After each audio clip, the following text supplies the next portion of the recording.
Hello दोस्तों, GK50 series के part 9 में आज मैं लेके आया हूँ मौर्य काल के खंड 1 में 70 ऐसे प्रश्न जो बार बार सभी प्रतियोगी परीक्षाओं में अक्सर पूछे जाते हैं। तो चलते हैं बिना किसी देरी के। आज का हमारा पहला प्रश्न है दोस्तों, तो प्रश्न है सबसे प्राचीनतम राजवंश कौन सा है। सबसे प्राचीनतम राजवंश जो है वह है मौर्य वंश। अगला प्रश्न है मौर्य वंश की स्थापना कब की गई। तो मौर्य वंश की स्थापना जो है वह 322 ईस्वी पूर्व में की गई। अगला सवाल है मौर्य वंश का संस्थापक कौन था। मौर्य वंश का संस्थापक जो था वह चंद्रगुप्त मौर्य था। अगला सवाल है चंद्रगुप्त मौर्य का जन्म कब हुआ। चंद्रगुप्त मौर्य का जन्म जो है वह 345 ईस्वी पूर्व हुआ। अगला सवाल है धनानंद को हराने में किसने चंद्रगुप्त मौर्य की मदद की। तो धनानंद को हराने में चंद्रगुप्त की मदद जो है वह चाणक्य ने की। अगला सवाल है चंद्रगुप्त मौर्य का प्रधानमंत्री कौन था। चंद्रगुप्त मौर्य का प्रधानमंत्री जो था वह चाणक्य ही था। अगला सवाल है चाणक्य के अन्य नाम क्या थे। चाणक्य के अन्य नाम जो है वह विष्णुगुप्त या कौटिल्य थे। अगला सवाल है चाणक्य द्वारा लिखित पुस्तक कौन सी है। चाणक्य द्वारा लिखित पुस्तक जो है वह है अर्थशास्त्र। अगला सवाल है अर्थशास्त्र किस विषय पर आधारित पुस्तक है। अर्थशास्त्र जो है वह राजनीति पर आधारित पुस्तक है। अगला सवाल है दोस्तों किसकी तुलना मैकियावेली के प्रिंस से की जाती है।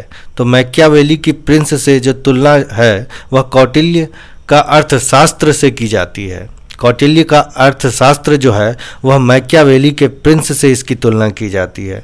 अगला सवाल है मौर्य साम्राज्य में सबसे प्रचलित मुद्रा कौन सी थी। तो मौर्य साम्राज्य में सबसे प्रचलित मुद्रा पण थी। अगला सवाल है मालवा, गुजरात एवं महाराष्ट्र किस शासक ने पहली बार जीते। तो मालवा, गुजरात एवं महाराष्ट्र जो है वह चंद्रगुप्त मौर्य ने पहली बार जीते।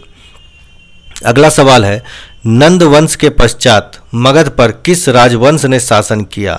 तो नंद वंश के पश्चात मगध पर मौर्यों ने शासन किया। अगला सवाल है मौर्य काल में शिक्षा का सर्वाधिक प्रसिद्ध केंद्र कौन सा था। तो मौर्य काल में शिक्षा का सर्वाधिक प्रसिद्ध केंद्र जो है वह तक्षशिला था। अगला सवाल है चंद्रगुप्त किस धर्म का अनुयायी था। तो चंद्रगुप्त जो है वह जैन धर्म का अनुयायी था। अगला सवाल है चंद्रगुप्त ने अपना अंतिम समय किस स्थान पर बिताया। तो चंद्रगुप्त ने अपना अंतिम समय जो है वह कर्नाटक के श्रवणबेलगोला में बिताया।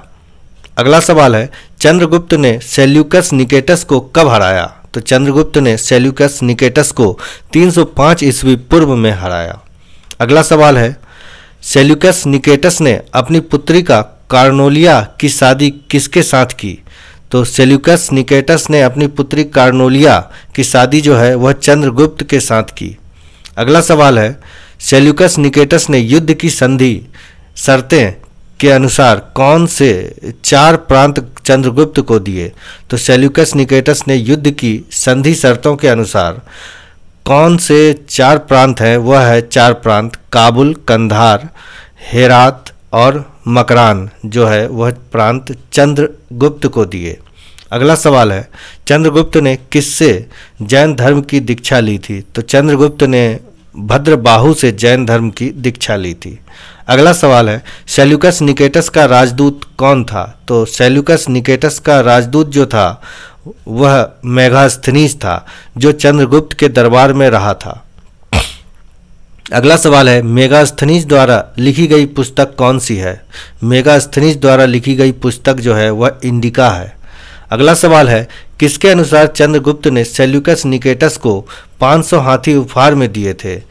तो प्लूटार्क के अनुसार चंद्रगुप्त ने सेल्यूकस निकेटस को 500 हाथी उपहार में दिए थे। अगला सवाल है किसके ग्रंथ में चंद्रगुप्त का विशिष्ट रूप से वर्णन हुआ है। तो विशाखा दत्त के ग्रंथ में चंद्रगुप्त का विशिष्ट रूप से वर्णन हुआ है। विशाखा दत्त। अगला सवाल है किस पुस्तक में पाटलिपुत्र के प्रशासन का वर्णन उपलब्ध है।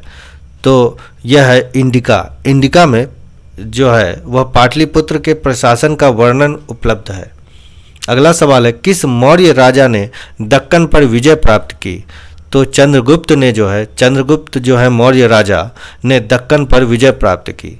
अगला सवाल है, मेगास्थनीज ने भारतीय समाज को कितनी श्रेणियों में विभाजित किया? तो मेगास्थनीज ने भारतीय समाज को 7 श्रेणियों में विभाजित किया।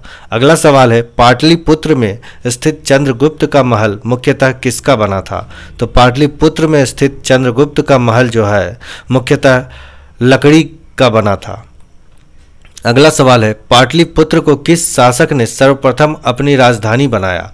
तो पाटलिपुत्र को जो है वह चंद्रगुप्त ने सर्वप्रथम अपनी राजधानी बनाया।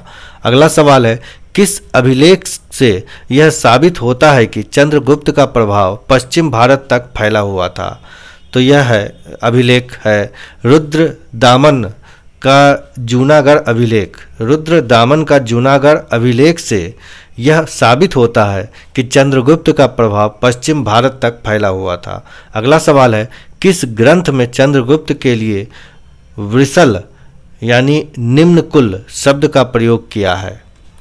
तो यह है ग्रंथ मुद्रा राक्षस। मुद्रा राक्षस में चंद्रगुप्त के लिए वृषल यानी निम्न कुल शब्द का प्रयोग किया गया है। अगला सवाल है, किस ग्रंथ में शूद्रों के लिए आर्य शब्द का प्रयोग हुआ है? तो किस ग्रंथ में? अर्थशास्त्र में जो है वह शूद्रों के लिए आर्य शब्द का प्रयोग हुआ है। अगला सवाल है, किसने पाटलिपुत्र को पोलीब्रोथा कहा? तो पाटलिपुत्र को मेगास्थनीज ने पोलीब्रोथा कहा। अगला सवाल है, मौर्य काल में एग्रोनोमाई किसे कहा जाता था? मौर्य काल में एग्रोनोमाई जो है वह सड़क निर्माण अधिकारी को कहा जाता था। अगला सवाल है, किस जैन ग्रंथ में चंद्रगुप्त के जैन धर्म को अपनाने का उल्लेख मिलता है? तो वह है परिशिष्ट प्रवर्तन। परिशिष्ट प्रवर्तन जो है जैन ग्रंथ में चंद्रगुप्त के जैन धर्म अपनाने का उल्लेख मिलता है, परिशिष्ट पर्वन। अगला सवाल है, किस महीने से मौर्य का राजकोषीय वर्ष आरंभ होता है? तो आषाढ़ यानी इंग्लिश के जुलाई माह से मौर्य का राजकोषीय वर्ष आरंभ होता है। अगला सवाल है, भारतीय लिखने की कला नहीं जानते, यह किसकी उक्ति है? भारतीय जो है लिखने की कला नहीं जानती, यह उक्ति है मेगास्थनीज की। अगला सवाल है, चंद्रगुप्त मौर्य का उत्तराधिकारी कौन था? चंद्रगुप्त मौर्य का उत्तराधिकारी जो था वह था बिंदुसार। अगला सवाल है, बिंदुसार मगध की राजगद्दी पर कब बैठा? तो बिंदुसार मगध की राजगद्दी पर 298 ईस्वी पूर्व में बैठा। अगला सवाल है, बिंदुसार किस अन्य नाम से जाना जाता है? तो बिंदुसार जो है अमित्रघात के नाम से भी जाना जाता है। अगला सवाल है, अमित्रघात से क्या अभिप्राय है? अमित्रघात से शत्रु विनाशक का अभिप्राय है। अमित्रघात से अभिप्राय है शत्रु विनाशक। अगला सवाल है, बिंदुसार किस धर्म का अनुयायी था? तो बिंदुसार जो है वह आजीवक संप्रदाय का अनुयायी था। अगला सवाल है, वायु पुराण में बिंदुसार को क्या कहा गया? वायु पुराण में बिंदुसार को भद्रसार कहा गया। स्ट्रेबो के अनुसार सीरियन नरेश एंटियोकस ने बिंदुसार के दरबार में किसे भेजा? तो स्ट्रेबो के अनुसार सीरियन नरेश एंटियोकस ने बिंदुसार के दरबार में इडमेकस नामक राजदूत को भेजा। अगला सवाल है, किसे मेगास्थनीज का उत्तराधिकारी माना जाता है? तो डाईमेकस को मेगास्थनीज का उत्तराधिकारी माना जाता है। अगला सवाल है, जैन ग्रंथों के अनुसार बिंदुसार को क्या कहा गया है? जैन ग्रंथों के अनुसार बिंदुसार को सिंह सेन कहा गया है। अगला सवाल है, बिंदुसार के शासनकाल में 2 विद्रोहों का वर्णन कहाँ है? तो बिंदुसार के शासनकाल में 2 विद्रोहों का वर्णन जो है वह तक्षशिला में है। अगला सवाल है, तक्षशिला विद्रोहों को दबाने के लिए किसे भेजा? तक्षशिला विद्रोहों को दबाने के लिए जो है पहले सुसीम और बाद में अशोक को भेजा गया। पहले सुसीम और बाद में अशोक को भेजा गया। बौद्ध विद्वान तारानाथ ने बिंदुसार को कितने राज्यों का विजेता बनाया है? तो तो 16 राज्यों का विजेता बनाया है। बौद्ध विद्वान तारानाथ ने बिंदुसार को 16 राज्यों का विजेता बनाया है। अगला सवाल है, बिंदुसार का उत्तराधिकारी कौन था? तो बिंदुसार का उत्तराधिकारी जो था वह था अशोक। अगला सवाल है, अशोक मगध की राजगद्दी पर कब बैठा? तो अशोक मगध की राजगद्दी पर 269 ईस्वी पूर्व बैठा। अगला सवाल है, राजगद्दी पर बैठने के समय अशोक कहाँ का राज्यपाल था? तो राजगद्दी पर बैठने के समय अशोक जो है वह अवंती का राज्यपाल था। अगला सवाल है, किस अभिलेख में अशोक का नाम अशोक मिलता है? तो यह है मास्की एवं गुर्जरा अभिलेख में अशोक का नाम अशोक मिलता है। अगला सवाल है, पुराणों में अशोक को क्या कहा गया है? पुराणों में अशोक को अशोक वर्धन कहा गया है। अगला सवाल है, अशोक ने कलिंग पर कब आक्रमण किया? तो अशोक ने कलिंग पर 261 ईस्वी पूर्व आक्रमण किया। अगला सवाल है, आक्रमण के समय कलिंग की राजधानी क्या थी? तो आक्रमण के समय कलिंग की राजधानी थी तोसली। अशोक ने किस बौद्ध भिक्षु से बौद्ध धर्म की दीक्षा ली? तो अशोक ने जो है उपगुप्त जो है वह बौद्ध भिक्षु से बौद्ध धर्म की दीक्षा ली, उपगुप्त से। अगला सवाल है, अशोक ने आजीविकों को रहने हेतु कहाँ 4 गुफाओं का निर्माण करवाया? तो अशोक ने आजीविकों को रहने हेतु बराबर की पहाड़ियों में 4 गुफाओं का निर्माण करवाया। अगला सवाल है, बराबर की पहाड़ियों में स्थित चारों गुफाओं के नाम क्या थे? तो बराबर की पहाड़ियों में स्थित चारों गुफाओं के नाम थे कर्ज, चौपार, सुदामा और विश्व झोपड़ी। दोस्तों, अगर आपको हमारा वीडियो पसंद आता है तो मुझे मोटिवेट करने के लिए हमारे चैनल को सब्सक्राइब करना न भूलें। धन्यवाद।